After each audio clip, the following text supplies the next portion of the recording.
מבקש ממך בכל ליבי ובזה התפילה שתנחה אותי בדרך ישרה ותודיעני אורח התורה שתדריכני בעמיתך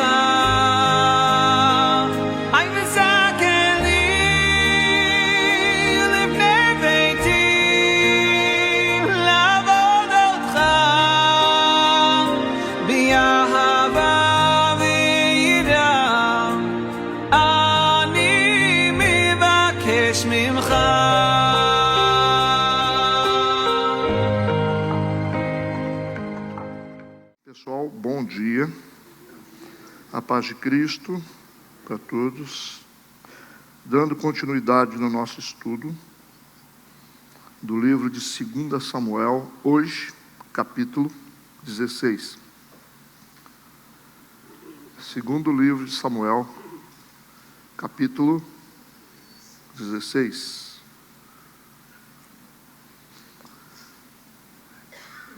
Vamos orar. Deus, no nome de Jesus, estamos aqui nessa manhã, na Tua casa, na Tua presença. Precisamos da Tua direção, da Tua iluminação e que a Tua vontade se cumpra sobre nós. A Tua palavra é a Tua verdade e nós precisamos mergulhar nela. Nós queremos entregar esse momento nas Tuas mãos, sob o Teu controle, e nós fazemos isso em nome de Jesus. Amém e amém. Ok. Vamos lá ler, vamos ler alguns versículos, né? Alguns versos. E passando Davi um pouco mais adiante, do cume, eis que Ziba, o servo de Mefibosete, veio encontrar-se com ele com um par de jumentos albardados, e sobre eles 200 pães com 100 caixas de passas e 100 de frutas de verão e um odre de vinho. E disse o rei a Ziba: que pretendes com isso? E disse Ziba: os jumentos são para a casa do rei, para se montarem neles, e o pão e as frutas de verão para comerem os moços, e o vinho para beberem os cansados no deserto. Então disse o rei: ora, onde está o filho do teu senhor? E disse Ziba ao rei: eis que ficou em Jerusalém, porque disse: hoje me restituirá a casa de Israel o reino do meu pai. Então disse o rei a Ziba: eis que teu é tudo quanto tem Mefibosete. E disse Ziba: eu me inclino que eu ache graça em teus olhos, ó rei meu senhor. E chegando o rei Davi a Baurim, eis que dali saiu um homem da linhagem da casa de Saul, cujo nome era Simei, filho de Gera, e saindo ia amaldiçoando. E atirava pedras contra Davi e contra todos os servos do rei Davi, ainda que todo o povo e todos os valentes iam à sua direita e à sua esquerda. E amaldiçoando Simei assim dizia: sai, sai, homem de sangue, homem de Belial. O Senhor te deu, e agora a paga de todo o sangue da casa de Saul, em cujo lugar tens reinado. Já deu o Senhor o reino na mão de Absalão teu filho, e eis-te agora na tua desgraça, porque és um homem de sangue. Então disse Abisai, filho de Zeruia, ao rei: por que amaldiçoaria este cão morto ao rei, meu senhor? Deixa-me passar, e lhe tirarei a cabeça. Diz, porém, o rei: que tenho eu convosco, filhos de Zeruia? Ora, deixando-o amaldiçoar, pois o Senhor lhe disse: amaldiçoa Davi. Quem, pois, diria: por que assim fizeste? Disse mais Davi a Abisai e a todos os seus servos: eis que meu filho, que saiu das minhas entranhas, procura a minha morte, quanto mais ainda esse benjamita. Deixai-o que amaldiçoe, porque o Senhor lhe disse. Ok, vamos aí dar continuidade nesse estudo. É muito interessante, né? 2 Samuel. Vale lembrar, para recapitular, que nós ainda estamos acompanhando o inverno do Davi, certo? Ainda ele está vivendo um momento difícil da vida dele, que pelo visto, esse inverno está durando mais que as outras estações, né, que ele viveu anteriormente. Vocês perceberam que as estações anteriores foram rápidas, né? Lembra a primavera, o verão dele, o outono, mas o inverno está demorando passar. Demora mais, vai passar, mas demora mais. E o que significa esse inverno aqui, para vocês que estão estudando? Significa o quê? Qual o significado do inverno dessa estação? Qual é a estação que o Davi está vivendo? Tempo difícil. Né? Dentro do contexto oriental, o inverno é tempo difícil. Isso aí. Exatamente. É essa representação. Então, nós estamos percebendo que o tempo difícil está durando muito mais do que o tempo bom. Certo? Nos capítulos, ou no capítulo anterior, nós vimos que o Absalão, ele conseguiu jogar todo o povo de Israel contra Davi, a ponto de Davi ter que sair do palácio, né, e ir para o deserto. Ele se viu numa situação de aperto, teve que sair juntamente com a sua família, alguns aliados junto com ele. Nós vimos também a estratégia do Davi de manter alguns dos seus apoiadores dentro de Israel. Alguns apoiadores que queriam andar com ele, estar com ele, ele achou por bem que esses apoiadores permanecessem dentro de Israel, próximo de Absalão, para possuir ou obter informações a respeito dos planos dele. Certo? Entendido? O Davi preferiu isso, porque dentro de Jerusalém, eles seriam mais úteis. A gente tem o exemplo do Uzai, o Arquita, vocês lembram disso, e os sacerdotes, Zadok e Abiatar, que vão ficar em Jerusalém. Ok. Agora, esse capítulo, ele vai girar em torno de um encontro do Davi com duas pessoas. É isso aí, são duas experiências que o Davi vai ter com duas pessoas, o Ziba e o Simei. E esses encontros, eles vão ser marcados por um período probatório. Também representa o período probatório que Davi está enfrentando. Faz parte do período probatório dele, o encontro também com o Ziba e Simei. Ok? Está entendido? Então, por favor, que vocês consigam fazer a leitura de que todos os eventos que o Davi está vivendo nesse inverno são momentos probatórios para trazer lições. Entendeu? Todos os eventos que ele está vivendo aqui são eventos permitidos por Deus para trazer para ele lições espirituais. Ok, então vamos para o versículo 1 para a gente entender. E passando Davi um pouco mais adiante do cume, ok? Eis que Ziba, o servo de Mefibosete, veio encontrar-se com ele com um par de jumentos albardados, e sobre eles 200 pães, com 100 caixas de passas e 100 de frutas de verão e um odre de vinho. O Ziba é um velho conhecido da história. Vocês lembram do Ziba? O Ziba foi servo da família de Saul e ficou encarregado ou determinado por Davi que ele cuidasse de Mefibosete. O Ziba é um cara esperto, porque a atitude dele aqui mostra que ele é um homem inteligente. Por quê? Porque ele já está antecipando o fracasso de Absalão, ele já está sabendo que o plano de Absalão, de insurgência contra Davi, não vai durar muito tempo. Então ele está tentando fazer uma política com Davi, porque ele sabe que Davi vai se recuperar. Certo? Ele já consegue enxergar isso. Por isso que as medidas que ele vai tomar aqui é para preparar o futuro dele. Ele quer preparar a cama dele quando o progresso do Davi voltar, quando o Davi voltar a se estabelecer como rei. Então ele já sabe isso, ele já fez a leitura, né? Olhando para a situação do Davi no deserto, olhando para a situação do Absalão já no palácio se estabelecendo, ele tem a certeza de que o plano ou a atitude do Absalão não vai durar muito tempo, e ele consegue enxergar que o Davi vai ser restaurado por Deus. Interessante, né? É a visão de um cara que é inteligente para poder ver isso, enquanto muita gente não consegue ver algumas coisas, são óbvias. No versículo 2, diz, e disse o rei a Ziba, porque o Ziba está trazendo um monte de alimentos ali, né? Várias provisões para o Davi enfrentar o deserto. Davi pergunta, o que você pretende com isso, trazendo essas provisões? O Ziba disse, os jumentos são para a casa do rei.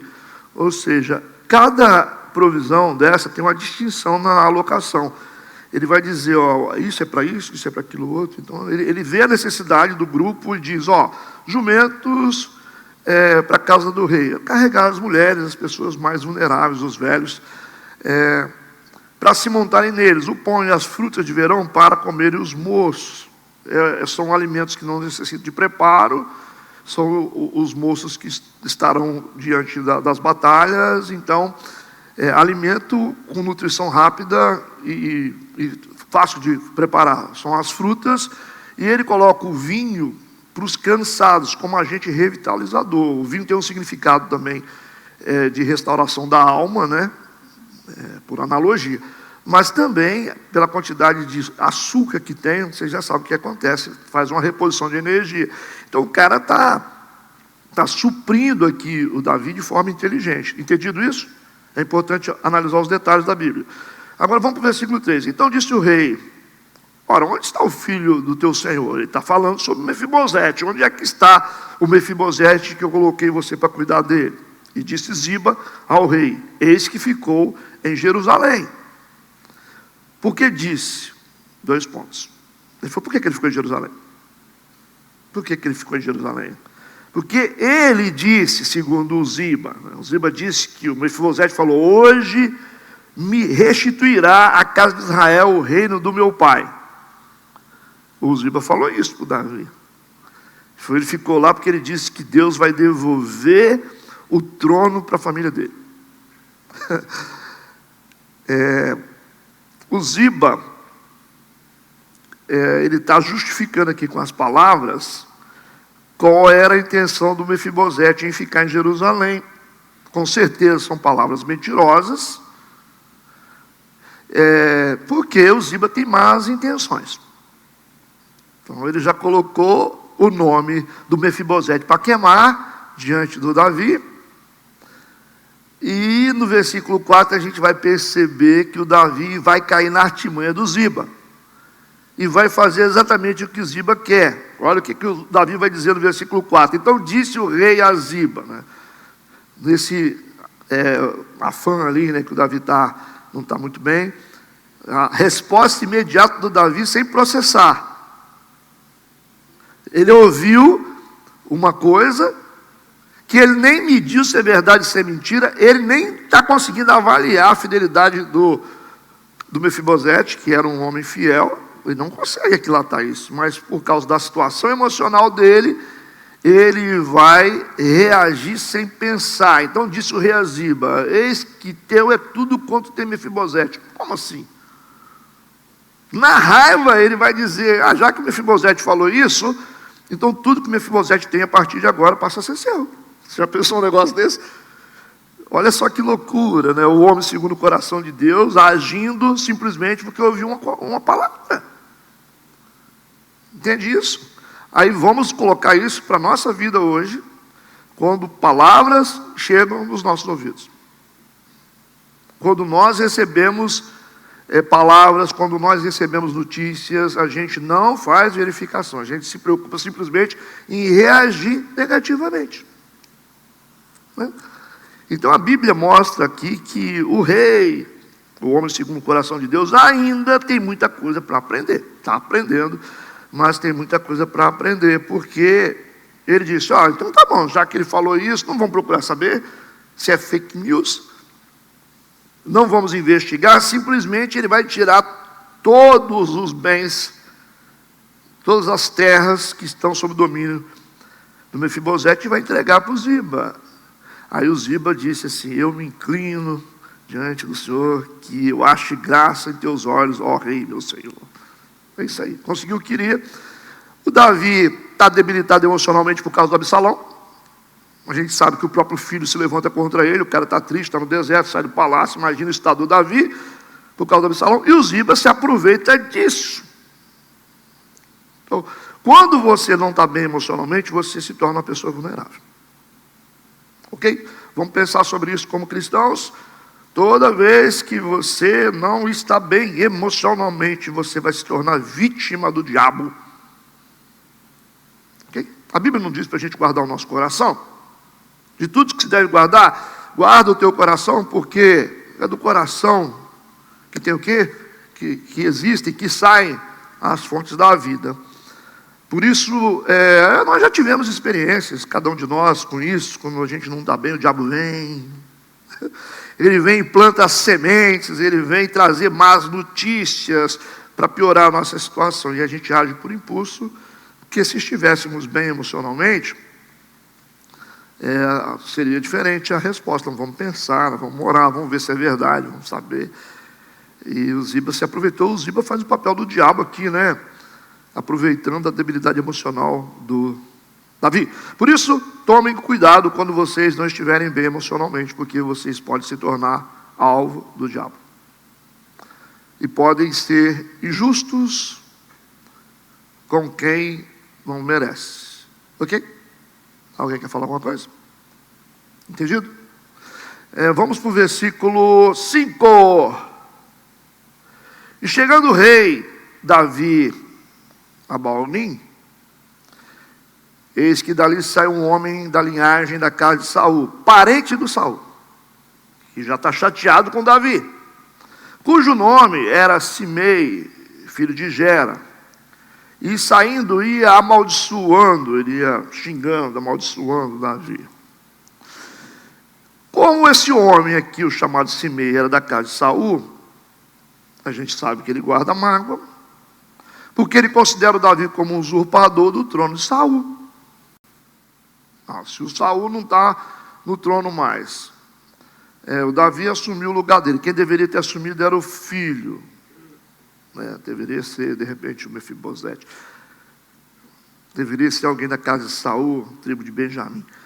Mas o Davi está aqui, assumiu tudo. Como é que vai ficar o coração dos parentes? Está todo mundo magoado, ok? O Davi, lógico que ele é inocente desse crime, de ser usurpador do trono. Está sendo acusado de ser usurpador de um trono. A gente sabe que ele não é usurpador, foi Deus que mandou. E a nação de Israel, ela está debaixo da regência de Deus. Então, o que Deus faz, geralmente não está escrito num documento. Ok? Essas mudanças de não colocar Jonatas como sucessor, escolher Davi, são mudanças que não precisam de cartório, e a gente tem que aprender a respeitar as decisões de Deus. Então, dentro dos aspectos de leis naturais, muitas vezes as decisões de Deus não funcionam como a gente pensa, não é? Você vê, por exemplo, aí chega uma pessoa na igreja, Deus levanta com 1 ano para ser um pastor. Aí o cara tem 20 anos que está lá e não foi escolhido para ser pastor. Dentro da visão legal da igreja, a igreja fala assim: não, mas poderia ser o João, que está aqui há 20 anos, por que escolheu o outro que chegou agora? Porque as decisões de Deus são assim, ela não segue aspectos humanos legais. Ok? Geralmente a gente não entende, a gente não explica. A gente viu aqui como é que coloca o Davi no lugar do Jonatas. Porque ele tinha direito como sucessor. E a não compreensão da forma de Deus trabalhar faz as pessoas ficarem revoltadas com Deus. Às vezes a gente fica triste.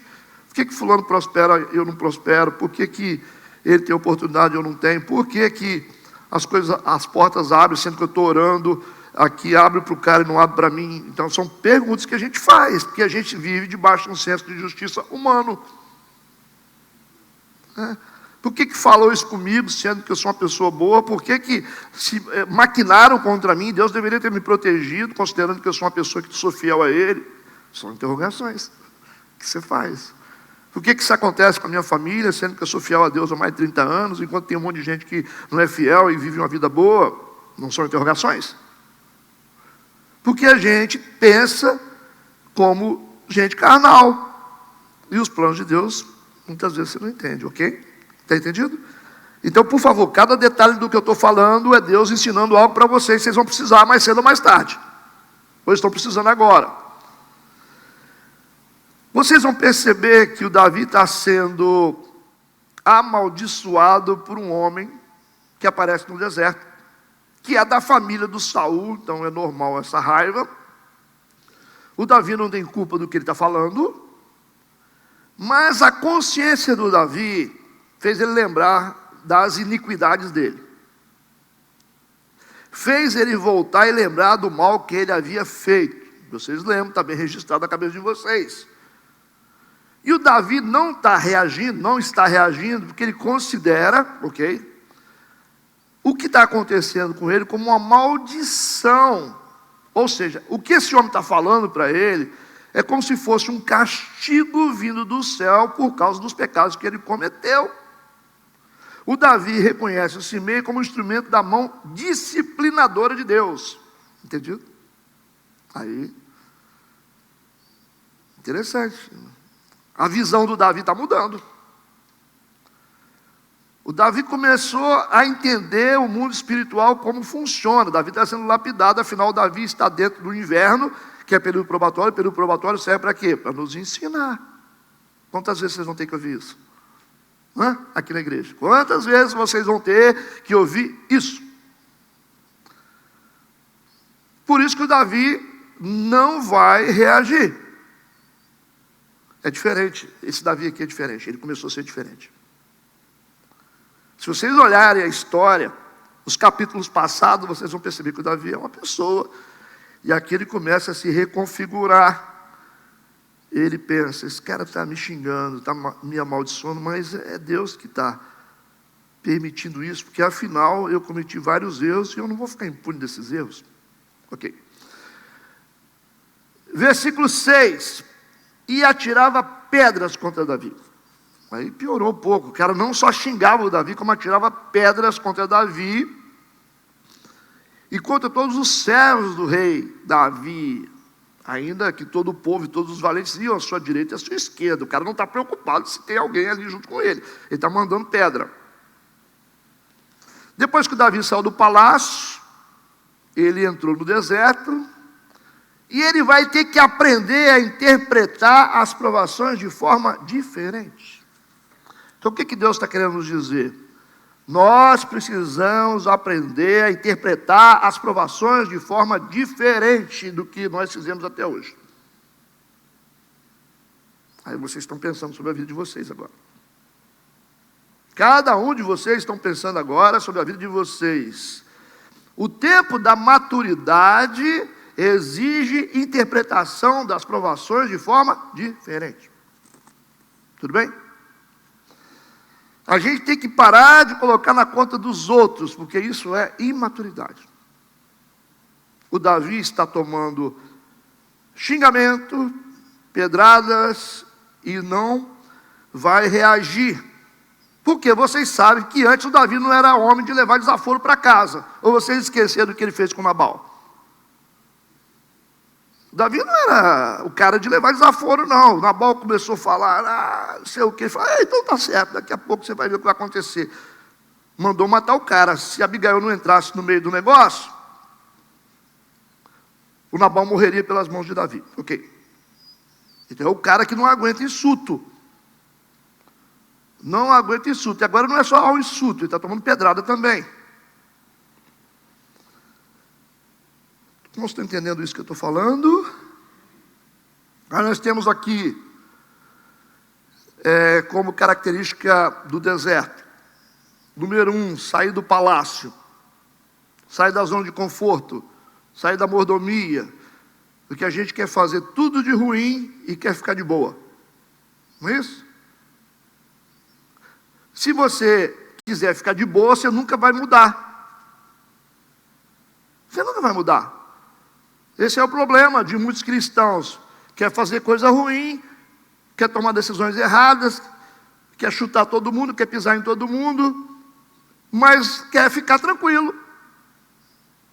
E luta pela tranquilidade, luta pelo palácio. Não, não sai daqui, isso aqui, né, não paro. Vai mudar? Nunca. Nunca. Sair do palácio, número 1. Sair da zona de conforto, sair do status, fez negócio errado, vai ficar sem carro. Não adianta você querer manter o carro. Está devendo todo mundo? Não, mas eu gosto de andar no carro de 100 mil. Não, você vai ter que vender o carro, você vai ter que sair do palácio, senão Deus não te recupera.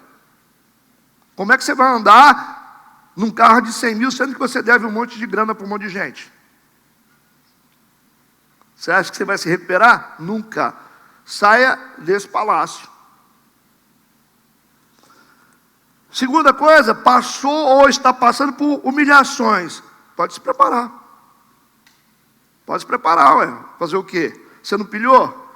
Você não enfrentou a autoridade? Você não roubou? Ué, como assim? Você não falou o que você queria falar? Agora aguenta o tranco. A galera passa perto de você e faz assim. E fica assim.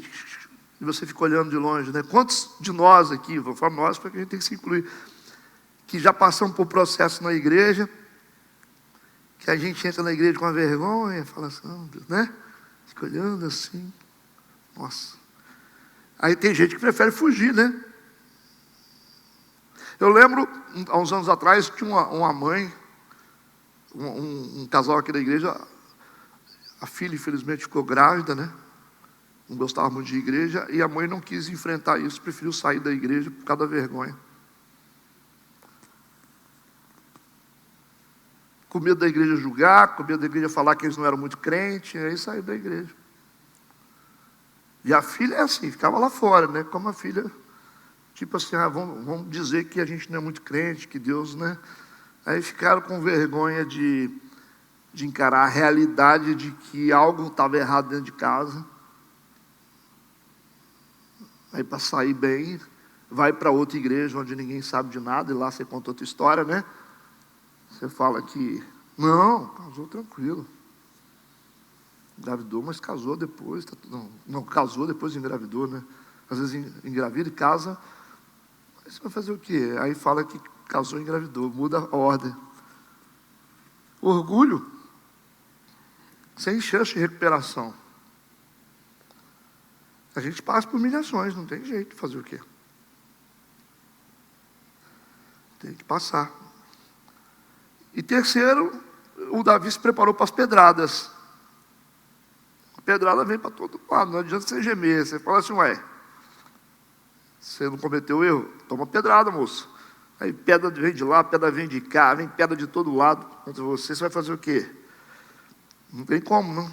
Faz parte de um plano de restauração para quem realmente se arrependeu. Entende?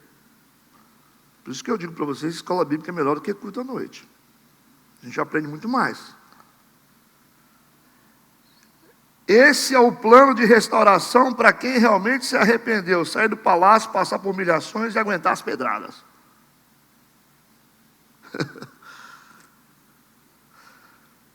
Alguém quer comentar?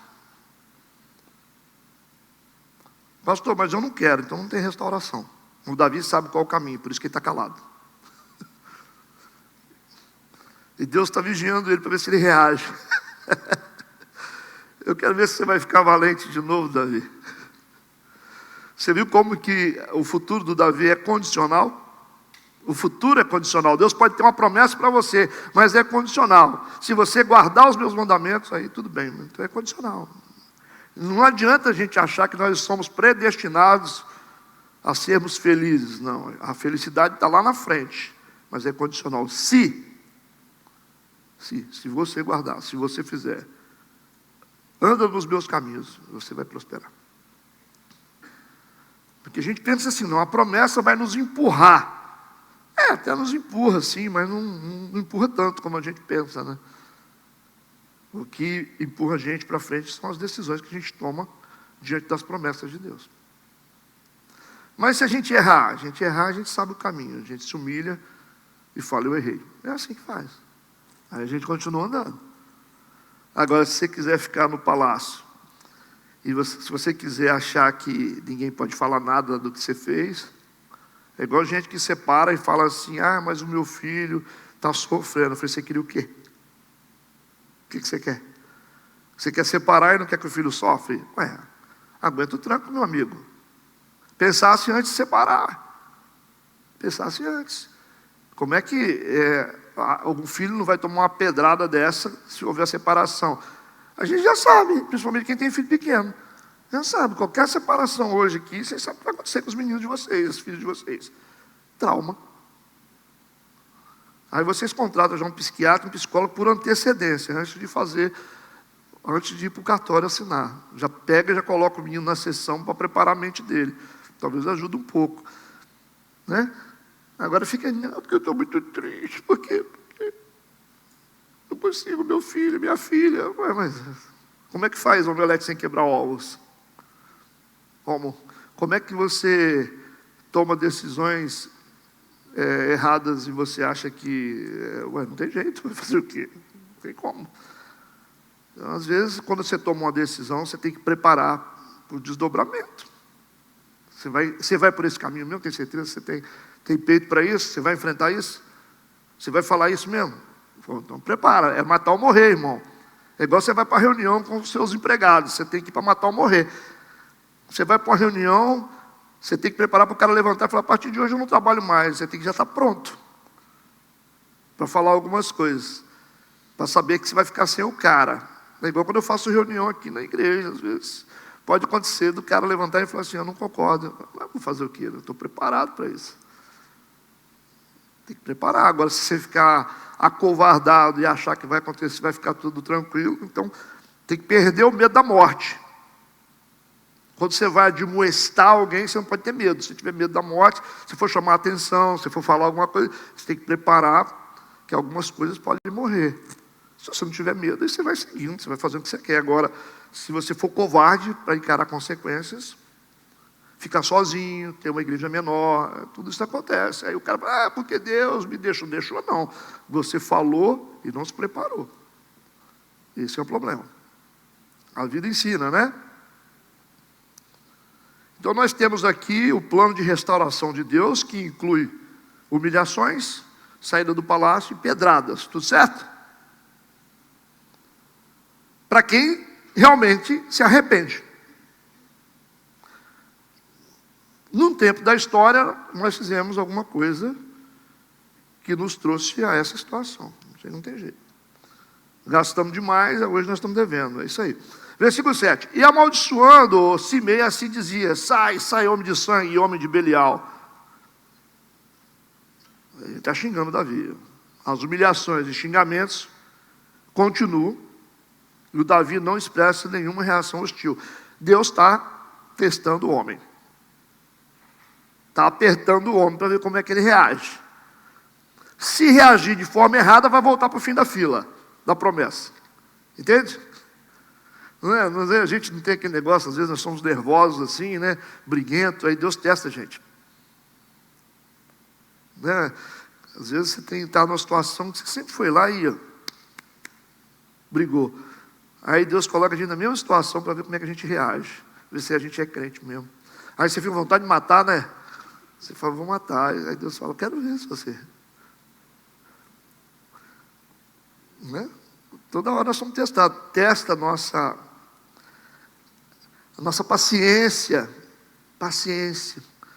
Aí vem aquele negócio assim, você fala, se continuar eu mato. Aí vem assim, testando a nossa paciência, manda um, depois manda outro, depois manda outro, manda outro, manda outro. Deus testando a gente. Não é assim? É complicado. Às vezes a gente entra em cada situação que a gente não entende. Por que Deus só está deixando isso acontecer comigo? Estou te testando. Estou vendo se você está pronto para aquilo que eu quero te dar. Eu quero saber se você mudou mesmo, se você é aquele mesmo cara de lá, né? Ok? Vamos lá. O Davi não reage.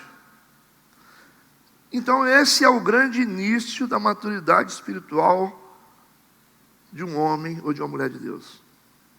Esse é o grande início da maturidade.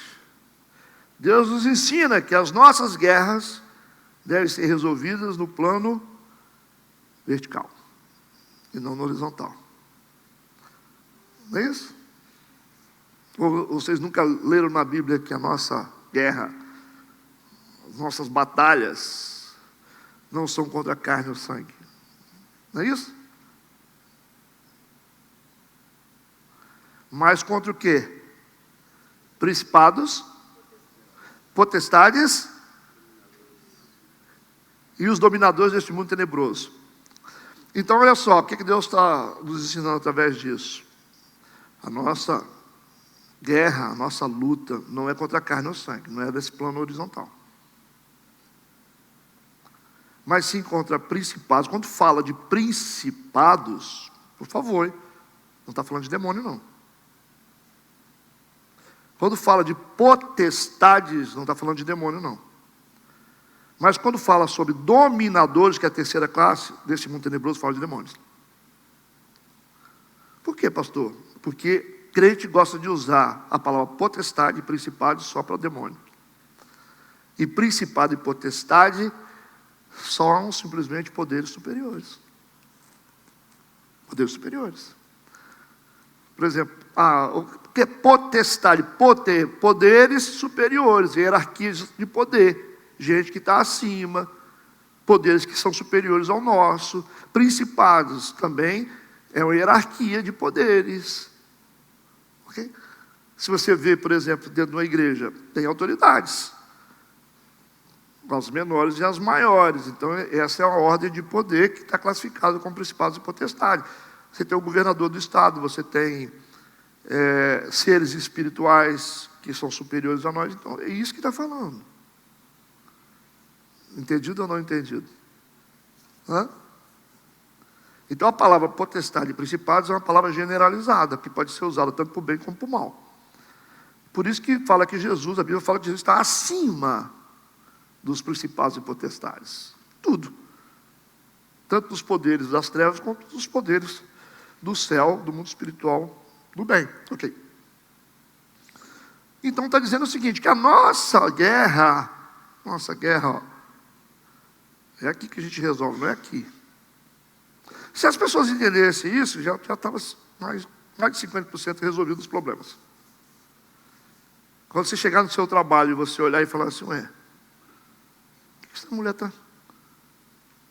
Trabalha comigo há 2 anos, nunca falou isso comigo, está me tratando mal.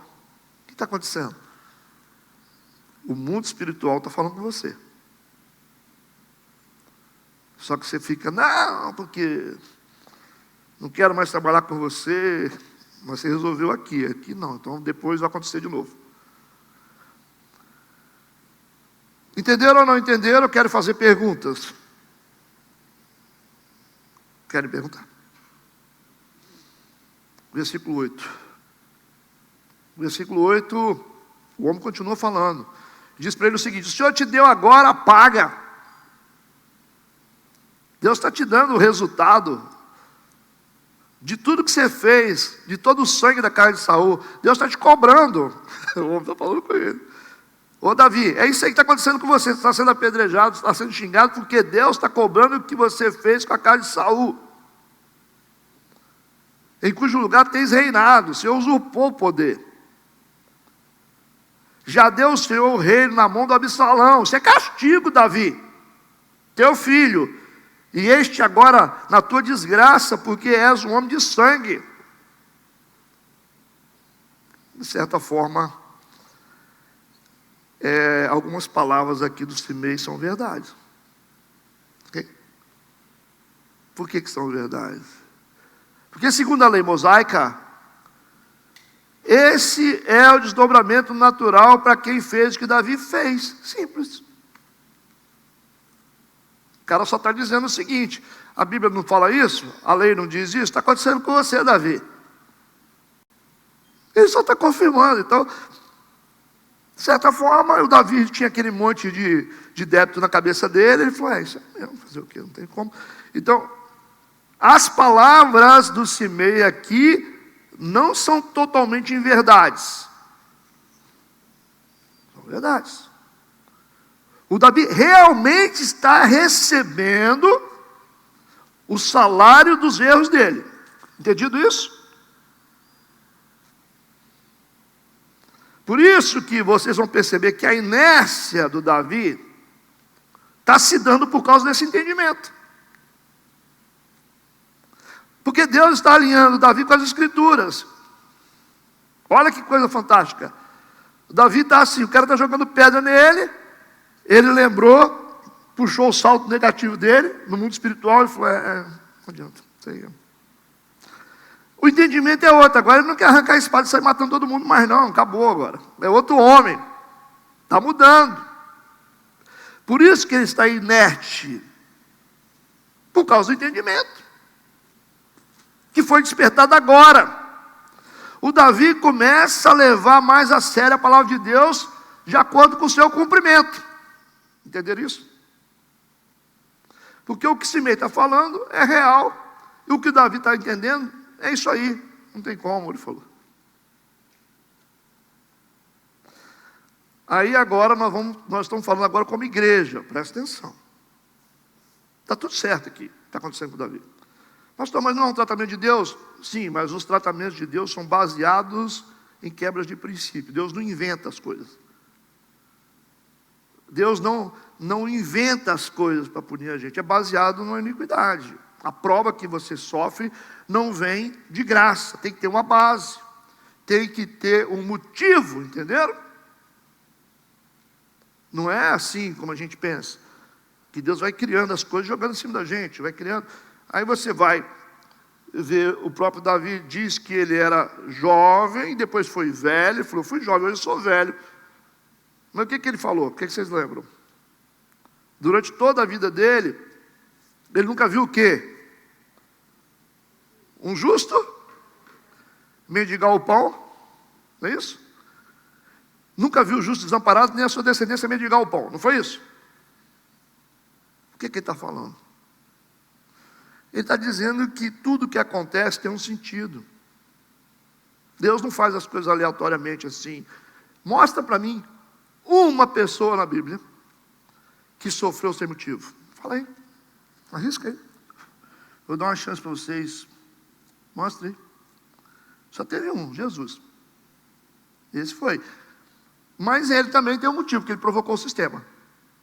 Se ele não provocasse o sistema, ele estava vivo. Naquela época, estou dizendo. Entende?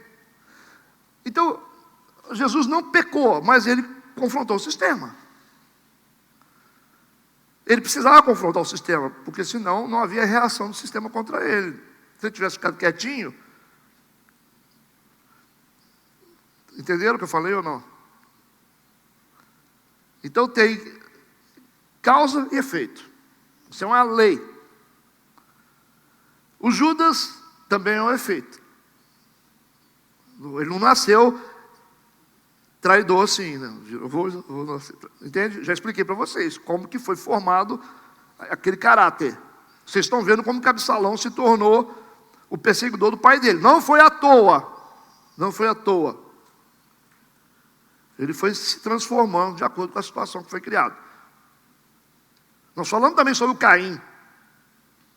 Então ninguém vira rebelde assim do nada. Não tem uma construção.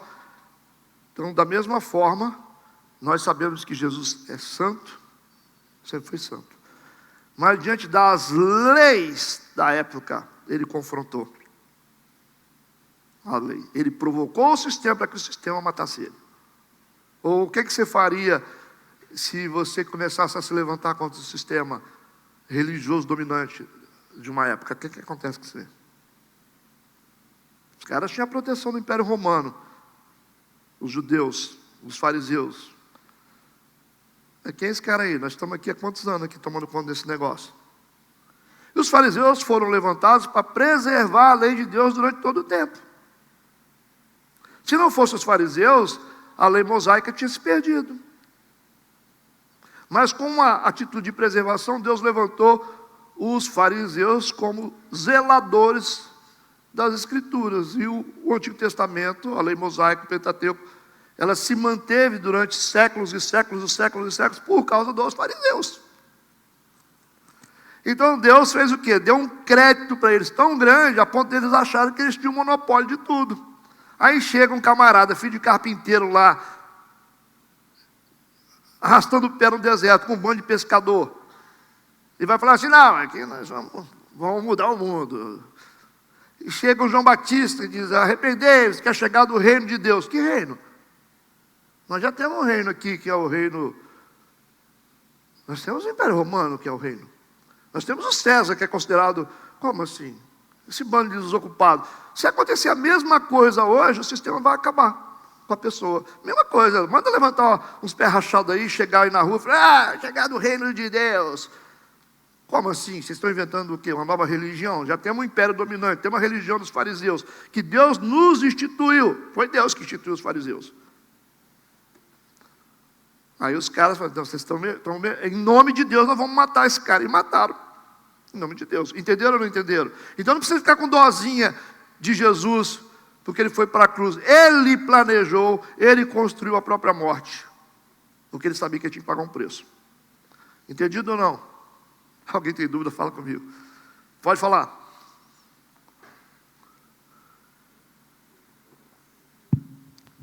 Ô, pastor, bom dia. A Bíblia relata uma história de um homem que sofreu sem um motivo aparente. Jó. A Jaque vai responder para você. Dá o microfone para ela. Há alguns anos atrás eu também não sabia, mas aí num retiro na oficina de gente, o bispo explicou que Jó era, de certa forma, omisso em relação ao pecado dos filhos, né? Então ele, inclusive, levantava altares a fim de pedir perdão a Deus pelo pecado dos filhos, né? Para atenuar o pecado dos filhos. Atenuar o pecado dos filhos, algo que ele deveria ter, talvez, ensinado, né? Instruído, corrigido. Então, esse é um dos que eu lembro que o senhor explicou. Os filhos eram desviados, número 1. É o que eu lembro. Tem mais? E festeiro. Número 2, ele tinha uma disfunção familiar muito forte, que a mulher dele não era convertida. Essa eu não lembrava. Amaldiçoa o teu Deus e morre. E o Jó, ele tinha uma fé superficial. Só conhecia Deus. Só conhecia Deus de ouvir falar. 3. Jó, por muitas vezes na Bíblia, quem leu o livro de Jó, vocês vão ver ele se pedindo a morte, se arrependendo de ter nascido. Já viram isso? Foi enumerar os erros de Jó, as iniquidades de Jó, dá muitas. Ele perdeu as finanças, porque ele usou finanças para poder legalizar os filhos. Por isso Deus tocou só nos bens dele. Não tocava nele. Você vê, tocou no que ele tinha. Os filhos morreram por quê? Porque ele envolveu os filhos numa questão espiritual, que os filhos eram iníquos, viviam de balada em balada, de festa em festa, e ele, para poder deixar os filhos de boa com Deus, ele oferecia sacrifício, usava os bens que Deus deu para ele, para poder passar pano nos filhos espiritualmente. Então, tudo que ele colocou em iniquidade, morreram. Só o corpo dele que não foi, né? Você vai ver que ele perde todos os bens, perde todos os filhos.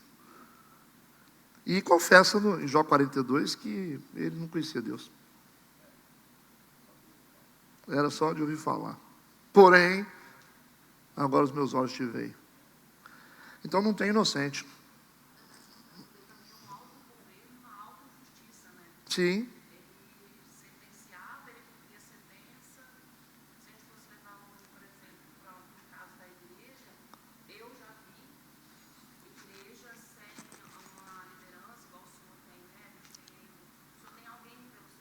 Igreja se disciplinou sozinha, aí o pastor errou, já aconteceu isso.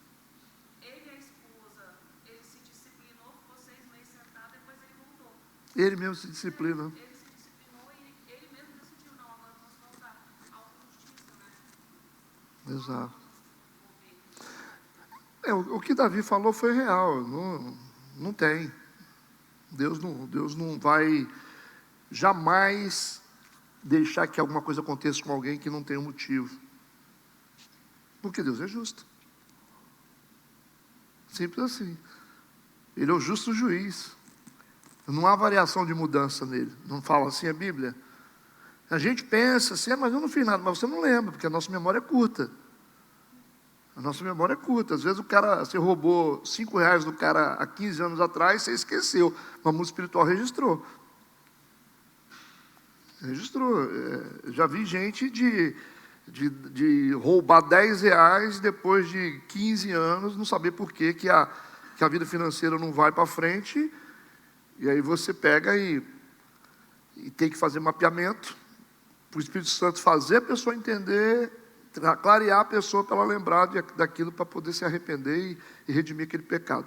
Não, não tem jeito, O mundo espiritual vai cobrando, enquanto estiver lá, sangue que não é redimido. Tem coisas que o mundo espiritual ele vai te cobrar. O jurídico do espiritual vai para cima de você, moço. Vai bater na sua porta toda hora. Até que, vocês lembram, né, da questão do cara da pizza lá, que a gente falou lá no sítio, né? Quando você não pagar a pizza, o entregador de pizza não vai sair do seu pé. Você não cancelou? Você pediu, mas não cancelou, ele quer receber. Então, o mundo espiritual, ele está configurado. Deus não pode mudar o mundo espiritual, porque ele é justo. Por que Adão e Eva foram expulsos do paraíso? Porque havia uma configuração espiritual que não permitia eles ficarem lá. Para garantir, Deus coloca 2 anjos na porta ainda. Com espada, porque se tentar voltar, morre. Porque anjo com espada vai matar, irmão. É guardião. Não tem jeito. Lúcifer, quando se rebelou, vocês acham que Deus falou assim: ô, anjos, Miguel, pega esse cara e bota ele para fora. Vocês acham que aconteceu isso? Não, quando ele se rebelou, a salpão abriu na hora e já desceu. É automático isso. Deus não precisou nem piscar o olho. Deus não precisa mexer no mundo espiritual, está configurado. Nós vivemos dentro de um sistema de leis. Eu já expliquei isso para vocês. Leis. Ok? De leis. Simples assim. E as leis cobram. As leis cobram. Principalmente do mundo espiritual. Mas aí, a gente chegou num ponto. Nós estamos dentro do Antigo Testamento. É aí que eu quero parar e falar com vocês. O que aconteceu com o Davi, ele sabia por que estava acontecendo. O Simei sabia também por que estava acontecendo, conhecia a lei. Então Davi relaxou, ele falou assim: não tem jeito. Que é assim que funciona.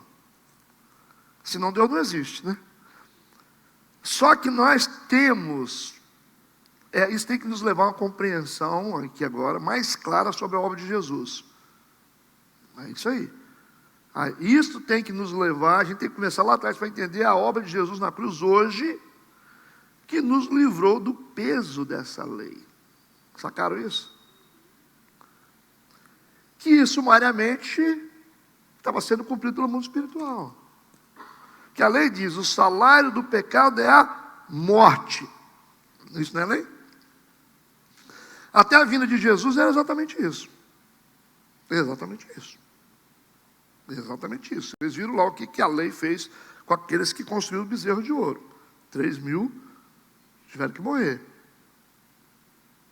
Mas, quando Jesus chega, aí que está o negócio, né? O que ele faz? Ele vai lá e paga a nossa conta. Ele vai lá e quita a nossa dívida. O escrito de dívida está na Bíblia.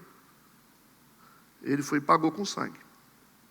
E a partir de agora, só existe vida em Cristo. Se nós não andarmos com Jesus, nós somos jogados automaticamente na lei de novo. É isso aí.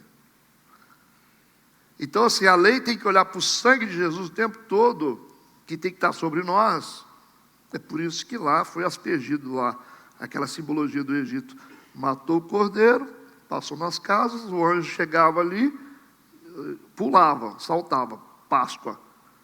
Não pode. Então, o juízo, ele tem que olhar e ver o sangue de Jesus em nós. Senão, ele não salta não, ele executa. Mudou. Se a Bíblia diz que o salário do pecado é a morte, fala para mim, tem sido? Tem sido hoje? Não. Então alguma coisa aconteceu. Tem alguma coisa nos cobrindo, entenderam isso? E aí que você tem que abrir a sua mente, alguma coisa aconteceu, porque se o salário do pecado é a morte e a lei, ela sentencia, como assim? Por que não aconteceu nada com a gente? Estou falando da nossa geração aqui. Porque tem alguma coisa que aconteceu e tem alguém que está pagando a nossa conta. Tem um sangue que está cobrindo a gente. Entenderam isso? Chamado graça e misericórdia. Por isso que Paulo falou, não abusa da graça. Cuidado para vocês não caírem da graça. Vamos devagar. Deus está cuidando de vocês, mas vamos devagar, ele falou. Entendeu? E aquilo que o homem semear certamente ceifará, não está falando de lei, está falando de um episódio específico daquela época, que eu já falei com vocês sobre isso. Nós estamos colhendo o que a gente está fazendo? Não? Quem está colhendo aí? Não estamos. Né? Quer colher? Quer tentar? Quer começar a partir de agora? Fala, Deus, me dá minha colheita. O que vai acontecer com a gente? Não vai sobrar ninguém aqui. Tenho certeza. Entende? Então nós precisamos entender que alguma coisa aconteceu no mundo espiritual. Existe uma força invisível que está nos protegendo. E além do mais, o que eles não conseguiram, a gente consegue, porque ninguém conseguia se aproximar de Deus. Hoje a gente entra no Santo do Santo e sente a presença, se enche dele e sai rindo à toa. Então alguma coisa aconteceu. Eles não conseguiram entrar, nós entramos hoje. E eles eram punidos severamente por causa dos erros deles. Só que nós não somos. Pastor, mas olha só, é difícil fazer entender. Pastor, mas não tem jeito. Você vai ver que vai chegar uma hora que essa pessoa vai... Não vai, irmão. Eu queria te dizer isso. Não vai. Porque a gente tem a consciência do Antigo Testamento. Não vai. Porque não está sendo. O cara tem 90 anos de idade. E não aconteceu nada com o cara. E o cara está pilhando desde que tinha 18. Aí você procura saber onde ele está lá em Cancún. Falei, como assim?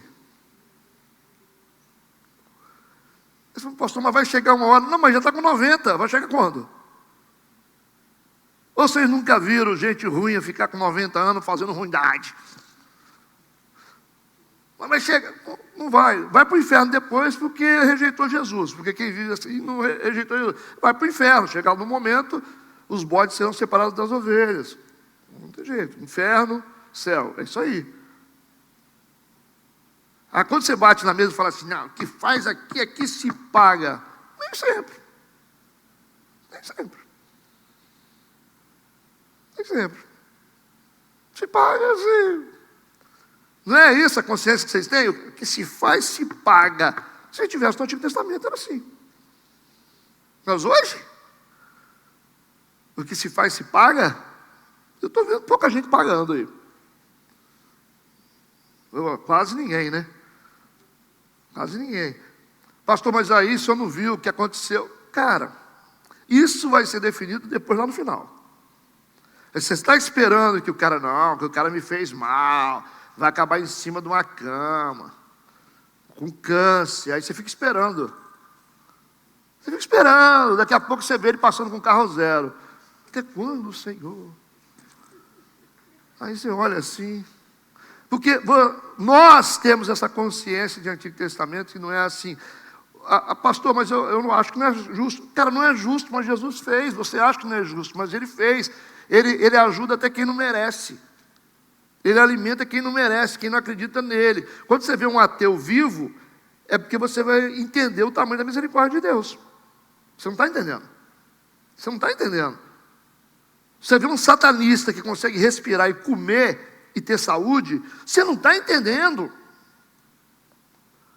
Por que os satanistas não foram todos destruídos já? Se estão violando os princípios de Deus diretamente. Não é agora, meu irmão. Não é agora. Entendeu o entendimento das pessoas como são? Vocês estão vendo isso na prática, gente. Pastor, mas teve um fulano que eu vi que, ele pegou e fez. Ele quebrou princípios rasos da vida. Ele foi lá no trânsito, brigou com o cara, aí o cara deu um tiro nele. Pagou os pecados dele. Brigou com o cara. roubou o dinheiro, né? Estava vaidoso, roubou, pegaram ele, entendeu? Perdeu a família. Por quê? Não, o cara que comete crime perde a família. Quem te falou isso? Por que os mafiosos têm as famílias mais organizadas do mundo? Os mafiosos eles vão para a igreja. Chegam lá os caras, os filhos, estudando, escola boa. Vocês nunca viram falar disso? Os mafiosos são religiosos. E fala de família com eles. Os filhos são família. Porque não é agora, meu irmão. Não é agora. As pessoas, elas fazem as coisas, correu aqui, tropeçou, caiu, foi pegar o ônibus lá, tropeçou. Não, porque, olha, está... Não. O mundo espiritual reage, sim, mas não do jeito que a gente pensa. Não é do jeito que a gente pensa, assim, olha aqui, ó, chutou aqui, vai tomar um chute lá. Não é assim que a gente pensa. Se fosse assim, era fácil. Ninguém fazia nada de errado. O que vocês estão vendo, quando vocês questionam e falam assim, pastor, mas um monte de gente aí que faz coisas assim, né, e estão aí. É isso aí. É esse negócio de graça e misericórdia. A chuva que cai deveria ser só nossa, mas acaba beneficiando o cara do lado lá, né? Mas a chuva foi feita para nós. Mas os caras estão no mesmo contexto, estão comendo também de uma chuva que está regando a terra dele também. Não vai chover só aqui no meu quadrado, não. Chove para todo mundo. O sol não nasce para todos? Para todo mundo, para o ímpio, para o injusto, para o satanista, para o macumbeiro, para o ateu, nasce para todo mundo. Porque Deus é muito maior do que a gente imagina, a gente não está entendendo. Deus é muito maior do que a gente imagina. Pastor, mas eu não concordo. Você pode não concordar que um Deus desce na terra, se faz homem e morre para um povo pecaminoso. Mas é Deus, é graça, é misericórdia, é incompreensível. E escandalosa graça, já ouviu falar disso? É um escândalo. É um escândalo um Cristo ser crucificado e o Barrabás ser liberto. É escandaloso. É escandaloso o Zaqueu, ladrão. Jesus recebeu ele na casa dele. É escandaloso. Uma mulher que foi pega em flagrante adultério, tem que matar. Jesus falou assim, quem não tiver pecado, atira a primeira pedra. É escandaloso. Vai fazer o quê? Uma mulher samaritana se encontrar com o rabi ao meio-dia. Não pode, é escandaloso. É escandaloso uma mulher tocar num rabi, uma mulher com fluxo de sangue. Mas Deus, isso é graça e misericórdia. Eles tinham tanto medo da maldição dela pegar em Jesus, porque os discípulos esqueceram que ele era Deus. É o que está nele que pega na gente. É diferente. Por isso que eles não queriam que ela tocasse, que ela era imunda. Fluxo de sangue. Não dá para explicar essas coisas. Um cara na cruz do Calvário, aprontou, roubou a vida toda, hoje mesmo estará comigo no paraíso. Como assim? Se eu estivesse lá, eu falaria, não. Eu estou na igreja há 20 anos, escandalosa graça, não dá para explicar. Isso prova que a gente não sabe quem é Deus ainda. Deus é tão bom que a gente não sabe. E eu acredito que pouca gente sabe sobre Deus. É muito mais do que a gente imagina. Não tem jeito. A gente acaba indo para o inferno porque nós somos vacilões. É por isso. É um bando de vacilão. Que não sabe o que é graça. Eu espero que vocês estão me entendendo. Outra vez vocês vão falar assim, pastor, mas a religião coloca coisa na cabeça da gente e diminui Deus. Coloca Deus como um inquisitor. Deus é muito grande, cara. Deus é muito grande, infinitamente grande. Poxa, Deus podia ter feito isso, né? É um Deus que observa um homem 80 anos. Observou Moisés para esperar o cara virar um líder.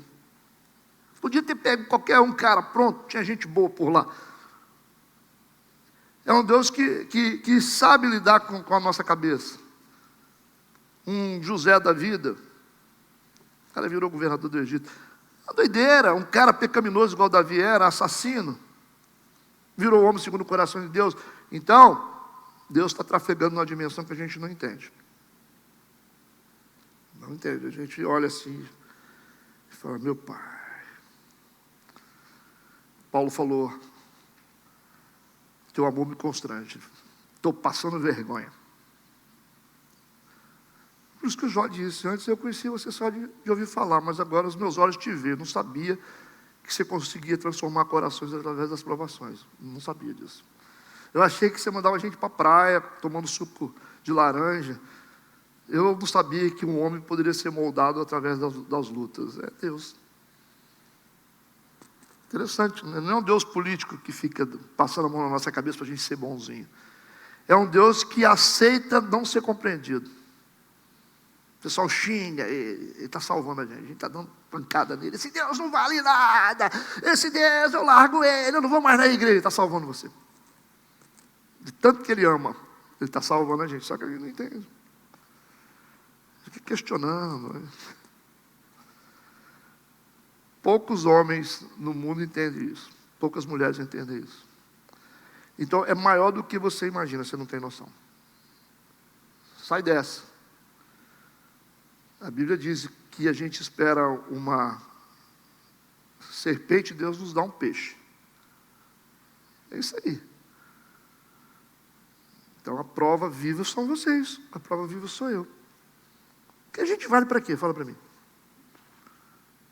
Vamos contabilizar os nossos pecados aí. A gente vale de quê? A nossa conta já está saturada faz tempo, né? Por isso que Paulo falava, pobre, miserável sou. Quem me livrará desse corpo? Maldito. Quem pode tirar isso de mim? Ele diz, Senhor, se for possível, retira de mim esse espinho. Não é assim? Jesus falou, minha graça te basta. Porque é na debilidade que meu poder se aperfeiçoa.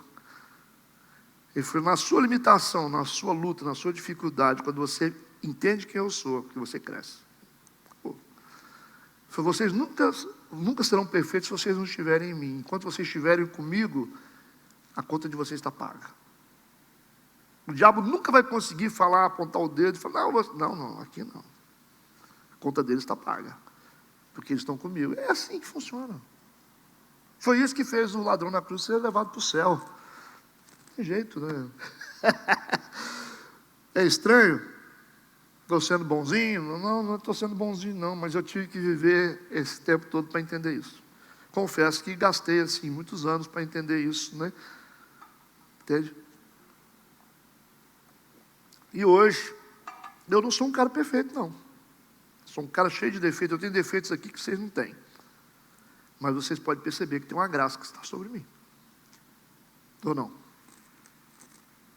Quem me conhece de perto deve falar assim, rapaz, não tem condição. Como é que pode uma casca dura igual esse cara é?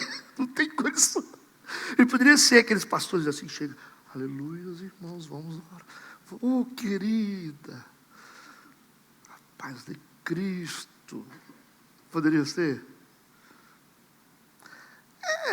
São os improváveis, né? Nós somos todos improváveis, assim, ninguém dá nada pela gente, mas a gente vai fazendo a roda girar. E o povo está aí, não está? Por que não fica com os almofadinhas, os bonitinhos, que falam bonito e que são, assim, então, né? Diplomáticos. O negócio não é ser perfeito, o negócio é você entender a graça. Quando você entende a graça, aí o inferno perde o poder. Tudo bem? Vamos seguindo, estamos terminando. Vamos acelerar. Versículo 9. Então disse Abisai, filho de Zeruia, ao rei, por que amaldiçoaria este cão morto ao rei meu senhor? Por que ele está fazendo isso com o senhor? Deixa-me passar e lhe tirarei a cabeça. As pessoas que estão com Davi não compreendem que está havendo uma transformação na mente do Davi, porque eles sabem exatamente como Davi reage, que eles conhecem o modus operandi dele. Ele sempre foi conhecido como o cara que não leva desaforo para casa. Por isso ele falou, Davi, deixa a gente fazer o que a gente sempre fez, aquilo que você gosta que a gente faça, deixa a gente arrancar a cabeça do cara. Mas essa experiência que o Davi está vivendo agora é pessoal, é diferente. Ele está experimentando Deus. Versículo 10, diz porém o rei, que tenho eu convosco, filho de Zeruia. É interessante, né? Que essa Zeruia aqui é irmã do Davi. E esse cara que está falando com ele aqui é sobrinho dele. E ele está dizendo, o que eu tenho com você? Ou seja, eu não tenho o mesmo pensamento, os mesmos sentimentos que você. Ele está dizendo, o que eu tenho com você? O que eu tenho convosco, filhos de Zeruia? Vocês que estão aqui, meu coração é diferente do de vocês. Eu sou um homem diferente, eu estou sendo transformado. Os meus sentimentos são diferentes diante do contexto, entende? Ora, deixai-o amaldiçoar, pois o Senhor lhe disse, amaldiçoa Davi, quem pois diria, porque assim fizeste? Porque Deus que está fazendo isso comigo, ele disse. É o próprio Deus que está lidando comigo, eu não estou lidando com pessoas, esse cara está me amaldiçoando, porque Deus está falando comigo, é Deus que está me tratando, é por isso, eu tenho que suportar isso, entenderam agora? Versículo 11, disse mais Davi a Abisai e a todos os seus servos, eis que meu filho que saiu das minhas entranhas, ele procura minha morte, quanto mais ainda este benjamita, deixai-o, que amaldiçoe, porque o Senhor lhe disse, ele falou, eu fui traído pelo meu próprio filho, por que o cara não pode falar contra mim? O Senhor que deixou, é o Senhor que permitiu, ou seja, ninguém vai interferir no meu futuro, senão Deus.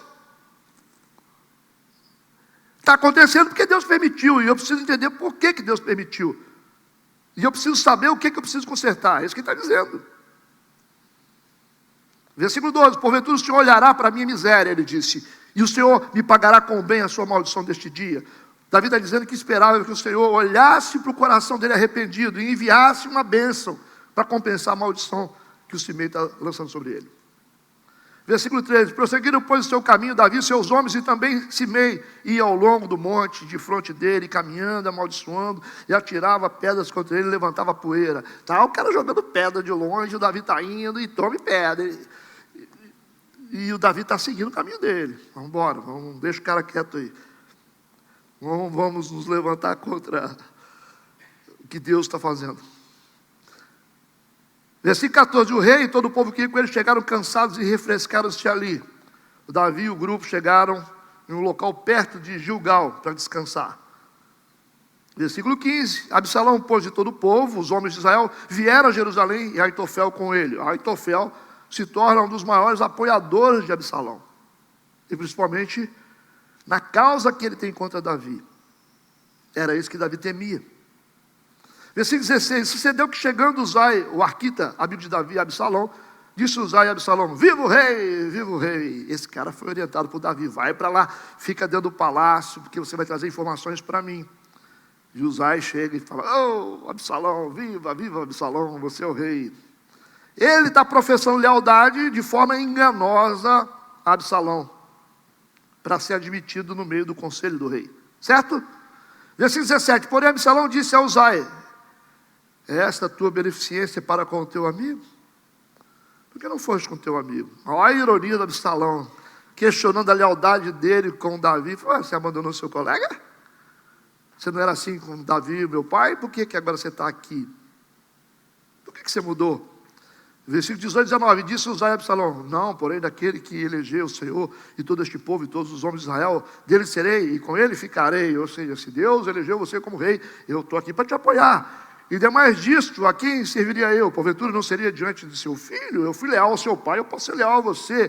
Como servi diante do teu pai, assim serei diante de ti. Então Uzai está dizendo que a aliança dele com Absalão é em consequência natural da aliança que ele tinha com Davi.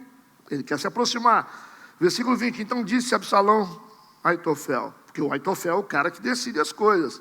Ele é o melhor conselheiro. Ele falou, me dá conselho entre vós sobre o que devemos fazer. O Aitofel era um homem extremamente influente em Israel. E o propósito maior dele é afetar Davi, destruir a reputação do Davi diante da nação. No versículo 21, e disse Aitofel a Absalão, possui as concubinas do teu pai, que deixou para guardarem a casa. E assim todo Israel ouvirá que te fizeste aborrecível para com teu pai, e se fortalecerão as mãos de todos os que estão contigo. O Aitofel, ele quer acabar com todas as possibilidades de reconciliação. E violar mulheres do rei que foi deposto, era uma forma de você dizer assim, declaro rompimento público, o trono é meu, a minha reconciliação com meu pai é irreversível, que era um ato muito ousado você possuir as mulheres do cara que foi deposto. E ele faz isso como? Ele arma uma tenda na parte alta do palácio, toda a sociedade via ele com as mulheres lá em cima, você imagina. Mas era isso que o Aitofel queria. Mas lembrem-se que as mulheres legítimas do Davi não foram violadas, certo? São as concubinas, aqui as mulheres que não são oficiais.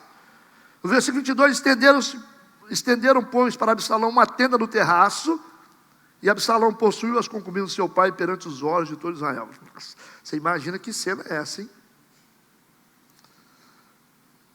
Isso foi só o cumprimento do que Natan disse a Davi. Lembra Samuel? Lembra lá? 2 Samuel capítulo 12, versículo 11. Natan disse: assim diz o Senhor, eis que suscitarei da tua própria casa o mal sobre ti, tomarei tuas mulheres perante os teus olhos, e as darei a teu próximo, qual se deitará com tuas mulheres perante este sol.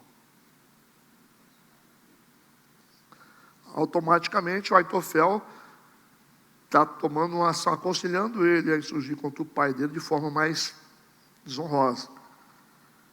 E está mandando um recado para o Davi, está dizendo: não tem reconciliação. Aqui você não entra mais, eu sou o rei. O versículo 23 diz que era o conselho de Aitofel que aconselhava naqueles dias, como se a palavra de Deus se consultara. O cara é como um oráculo. Tal era todo o conselho de Aitofel, assim para com Davi como para Absalão. Então Davi confiava no Aitofel profundamente, Absalão também confia. E ele tinha uma reputação tão grande, esse Aitofel, que o conselho dele era considerado como a palavra de Deus. Não era um profeta, mas as palavras dele eram recebidas como se fosse um profeta. Você imagina o que o Davi arrumou para a cabeça dele. Agora eu faço um resumo, já que terminou aqui, sobre o tratamento de Deus para aquele que quer arrependimento. Número 1, Davi perde o controle da narrativa. Ele passa por uma humilhação pública. 2 Samuel 15, 13. O Davi não controla mais os fatos, nem os rumores, nem o tempo. Ele não reage com força, mas com rendição. Por isso que ele disse: levantai-vos e fujamos. Por isso que ele sai do palácio. Ele perdeu o controle da narrativa. Ele não consegue mais. Ele está sendo humilhado publicamente. Número 2, Davi tem que aprender a seguir um Deus invisível no deserto, porque afinal a arca não está mais com ele, ficou em Jerusalém. Ele vai ter que aprender a seguir um Deus invisível, que a gente tem que passar até hoje. A gente segue um Deus invisível. O Davi não terá profetas e nem sacerdote junto com ele. Ele não tem mais como consultar ninguém, ele vai ter que consultar a própria consciência. Agora lascou, né? Porque os sacerdotes estão lá, e os sacerdotes eram como profetas, os Zadok, levou, né? O Davi, nesse tratamento, perde aliados importantes, que o Aitofel era um conselheiro sábio, respeitado. A gente percebe que a sabedoria humana começa a falhar para o Davi, e os conselhos humanos se corrompem, e agora o Davi só tem Deus. Ou ele aprende a ouvir Deus, ou senão já era. O Davi aprende a se achegar a Deus sem barganhas, porque ele diz: se achar graça aos olhos do Senhor, ele me fará voltar. Mas se disser: não tenho prazer em ti, eis-me aqui. Então, ele já não controla mais nada. Ele conversa com Deus diferente, agora não tem barganha. Se o Senhor fizer, não, agora não tem. O Senhor faz o que o Senhor quiser comigo. Quinto, Davi aprende a sentir as dores de Deus, quando ele foi traído pelo filho, porque Davi é um filho amado que traiu Deus. Então Davi foi traído pelo próprio filho, e ele sentiu exatamente o que Deus sente. Entenderam isso? Aí ele vai conseguir escrever as palavras de Deus. Mais profundamente, porque ele sente o que Deus sente. E sexto e último, Davi aprende a lidar com o domínio próprio. Quando Simeu o amaldiçoa, Davi responde: deixa, pois o Senhor lhe disse. Legal, né? o homem que está aprendendo sobre domínio próprio. Já não está mais nervosinho, né? Já não está mais. Vou matar, né? Vamos fazer isso. Tudo bem? Eu quero que vocês saiam daqui esclarecidos. Se tiverem alguma dúvida ou alguma contestação, por favor, fale agora. Ok? Se vocês disserem assim, pastor, mas eu não concordo, não tem problema. Eu vou tentar te explicar e você tenta entender. Alguém quer comentar? Alguma coisa que ficou em dúvida? Só uma pergunta. Quando o senhor falou que o apóstolo Paulo fala... Vamos no microfone para poder ficar registrado. Quando o senhor deu o exemplo que o apóstolo Paulo fala para a gente não abusar da graça. Para não cair da graça, Não, né? Não é no abuso. Um exemplo de abuso da graça pode ser o pecado premeditado e recorrente? Sim, É só isso. exato. Quer falar, Robson? O Robson quer falar. Pode comentar o que vocês acharem interessante, alguma coisa também. Pastor, é só voltando um pouquinho lá no Jó, a gente entendeu, né, já de outros estudos, a questão da concessão dele, tudo que aconteceu. Talvez seja uma dúvida do Gabriel, o versículo que eu sempre ouvi muito falar, que a gente sempre ouvia o versículo 8 de Jó, que fala que Deus dá o testemunho dele, né? Então, talvez para esclarecer, que fala que, aí Deus fala para Satanás, observaste teu servo, tu, o meu servo Jó, né? Porque não tem ninguém na terra semelhante a ele, homem íntegro, reto, temente a Deus e que se desvia do mal. Talvez assim, esse versículo é que puxa a gente a pensar que ele era um homem perfeito, né? Não, olha só, vou falar coisas que vocês entendem. Existe um princípio na Bíblia chamado princípio de hermenêutica. Você precisa de mais textos para poder gerar um princípio. Você tem mais textos na Bíblia que provam a injustiça de Jó. Se você for ler Jó, você vai ver Jó falando coisas terríveis, se amaldiçoando, falando coisas assim. O pessoal fala que não reclamou, né? A gente faz até música, né? Que jamais reclamou. Então existe assim, uma gama altíssima de textos que revelam Jó como um murmurador, um reclamador, uma pessoa ingrata. Tá? Então assim, os demais textos, tecnicamente, teologicamente, destroem o argumento desse texto, que ele é isolado. Outra coisa, se você pegar isso no original, traduza, eu não vou nem traduzir não, depois você pega ele no original grego, entra na Bíblia online grega e traduz, você vai ver um monte de palavras que não tem nada a ver com isso aí. Às vezes, você vê coisas escritas que não estão dizendo o que você está lendo, estão dizendo coisas totalmente diferentes para te fazer entender o sentido. Certo? É igual você falar que Deus por exemplo, você fala que o diabo é mau. Por que o diabo é mau? O diabo é mau porque existem vários textos na Bíblia que provam que ele é mau. Se fosse um só, ele não era mau. Você não estabelece princípio. Então, se você tem fatos assim, Deus não se arrepende. Deus não é o homem, não é como o homem que se arrepende. Mas nós temos na Bíblia parte que fala que Deus se arrependeu. Então, o que está querendo dizer? Está querendo dizer que aquilo que falou que Deus se arrependeu, não é aquilo que está escrito, é o outro significado. É igual ao sábado, Deus trabalhou 6 dias e descansou. Aí a pessoa lê, Deus cansa. Não, mas o profeta Isaías e outros textos dizem que Deus não se cansa nem se fadiga. Ele dá força ao cansado e revigora o vigor de quem não tem vigor algum. Então, textos na Bíblia precisam ser examinados originais. E se você for ler no original o livro de Jó, você vai ficar com uma raiva do Jó terrível. É igual você pegar o homem segundo o coração de Deus.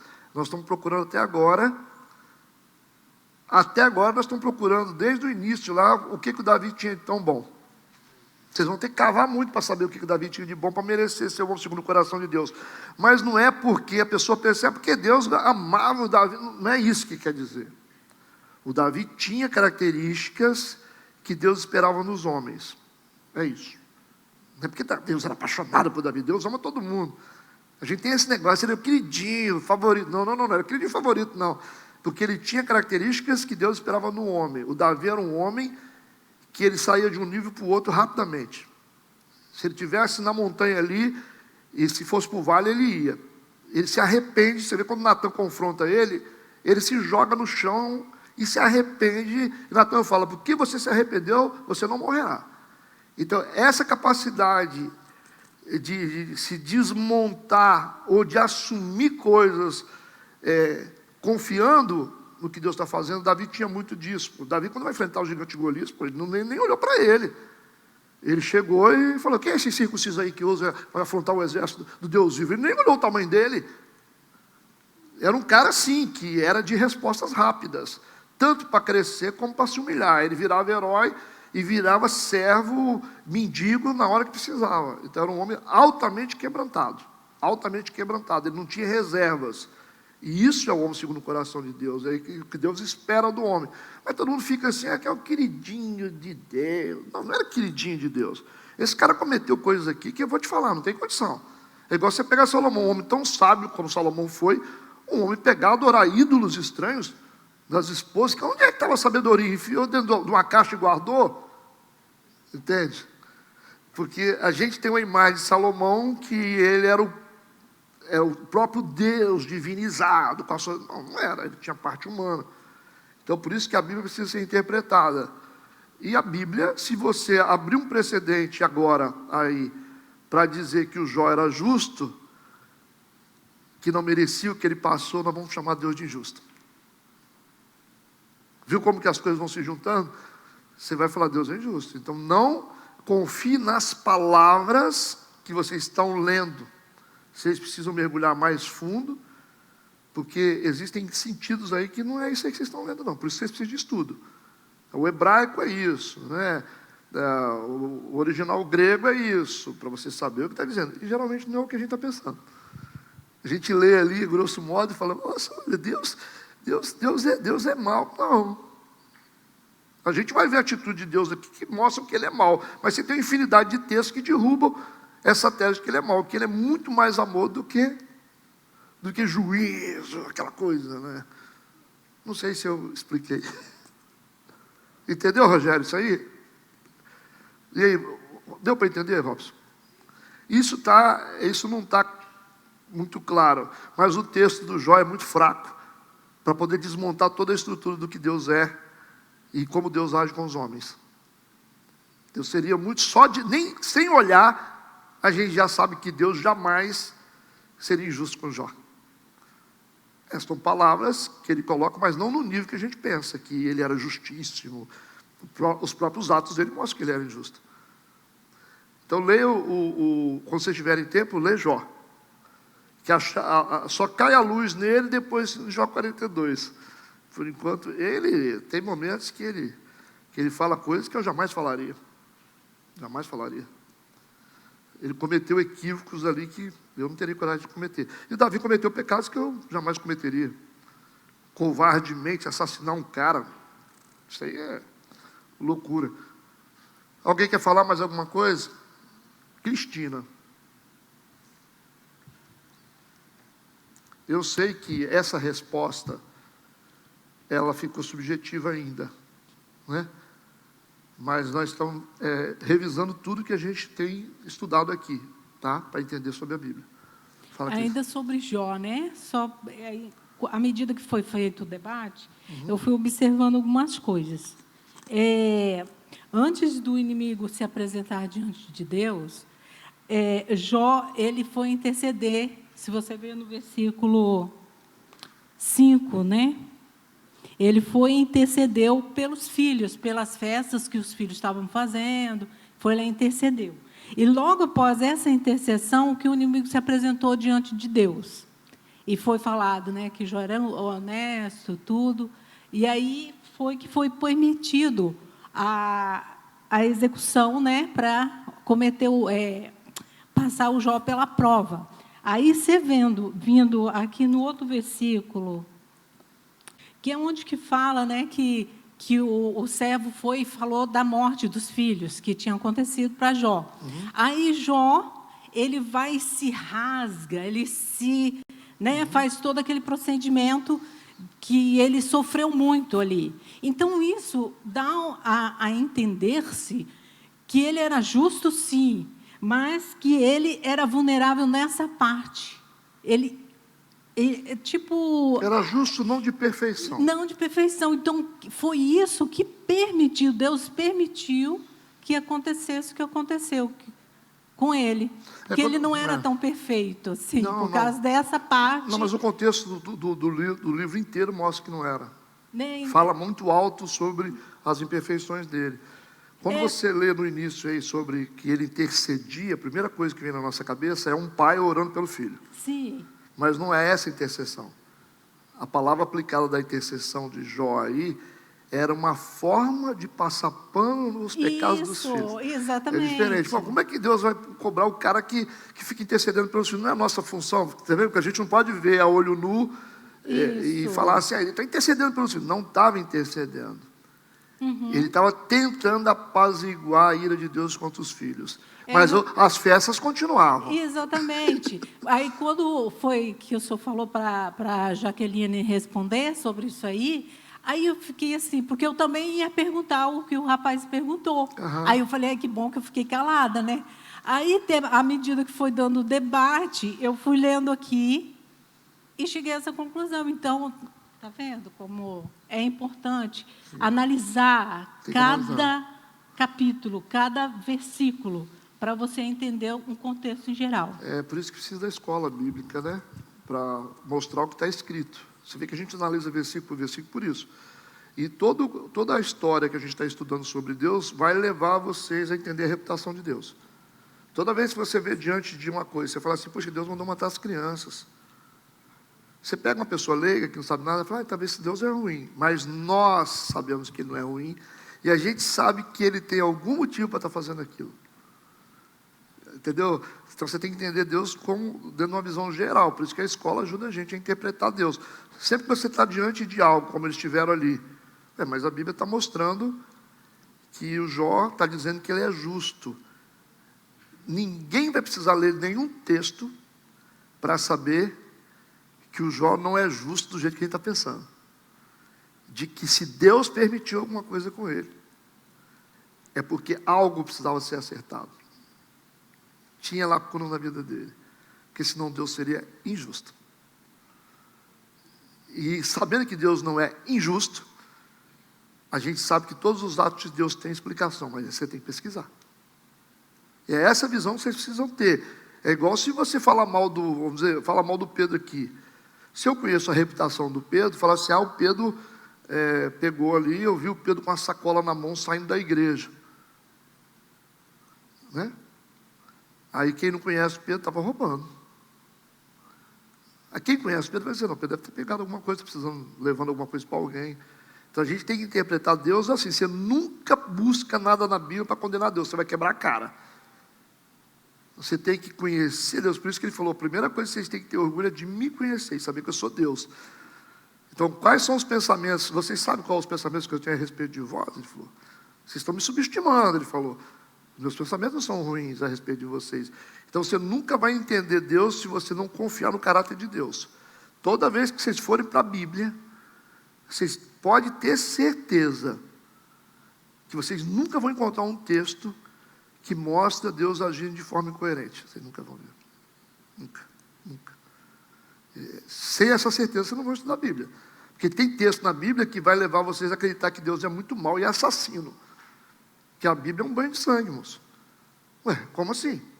Vamos juntar todos os assassinatos que aconteceram na Bíblia com permissão de Deus aqui, as mortes que aconteceram aqui. Você vai falar assim, que Deus é esse? Que gosta de sangue assim? Entendeu? Então, depende de como vocês consideram a reputação de Deus. Como vocês consideram? Não sei. Vocês vão dizer assim, porque o Lúcifer, coitado, deve ter sido desprezado, né? Por isso que Deus mandou ele fazer alguma coisa que não era para ele fazer lá e ele ficou chateado. Tem que confiar no caráter de Deus. Por isso que eu tenho certeza com vocês. Toda vez que vocês questionarem uma ação de Deus, eu vou achar um texto para provar porque vocês estão errados. Entende? É o advogado que tem certeza do caráter do que está sendo acusado. E a Bíblia tem, mas você tem que cavar. Se vocês quiserem, procura aí nas redes sociais e digitem. Vocês vão saber. Tudo tem explicação. Vocês não vão pegar Deus nunca no erro, nunca. Porque senão aí Deus não é Deus, né? Aí a gente vai desmontar ele. Entendeu a filosofia do que eu estou falando com vocês a respeito de estudo bíblico ou não? Tudo bem? Quer perguntar, Douglas? Leandra? Vocês querem, podemos fechar? Propõe o encerramento? Tá bom. Vamos lá.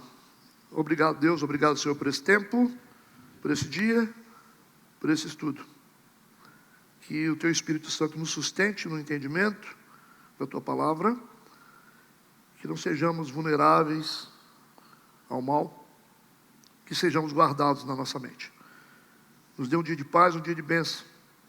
E uma renovação de aliança esta noite. Em nome de Jesus. Amém e amém.